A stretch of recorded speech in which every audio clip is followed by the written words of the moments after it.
ఏంటంటే ఆ అంశాన్ని బయట పెట్టడం అన్నది వాళ్ళ సక్సెస్ అవినాష్ రెడ్డి.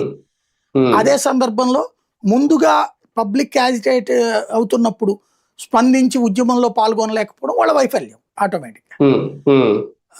అంటే భయంతోనే ఉన్నారు ఇంకా ప్రభుత్వం మీద, ప్రభుత్వ యాక్షన్స్ మీద అన్నది స్పష్టమవుతుంది అక్కడ. పూర్తిగా ప్రజలకు అండగా అయితే నిలబడలేకపోయారు ఈ విషయంలో. తర్వాత అయిపోయిన తర్వాత వెళ్ళారు అన్నమాట.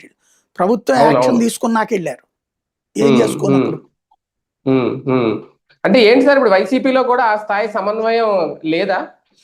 అంటే బేసిక్ గా ఒకటేంటంటే వాళ్ళకి ప్రతిపక్ష పాత్ర ఇంతకు ముందు అలవాట్లేదు, ఇప్పుడు అలవాటు తక్కువే. లోకల్ గా ఉన్న లీడర్లు వాళ్ళంతటా వాళ్ళు తీసుకుని ఇనిషియేటివ్ చేయడమే తప్పించి పార్టీ పిలుపులు ఇచ్చేది అది రేరు, చాలా చిన్న, చాలా తక్కువ వాళ్ళకి.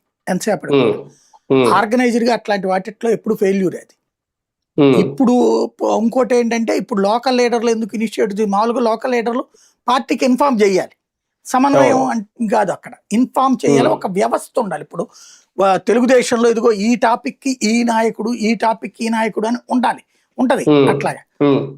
అది బాబు గారు కూడా వాళ్ళకి అందుబాటులో ఉంటారు, వెంటనే యాక్షన్ సంబంధించి ఉంటది.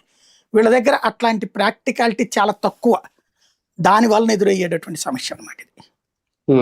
సార్, వైఎస్ జగన్మోహన్ రెడ్డి గారికి మరొక గడ్డు కాలం ఎదురవబోతుంది.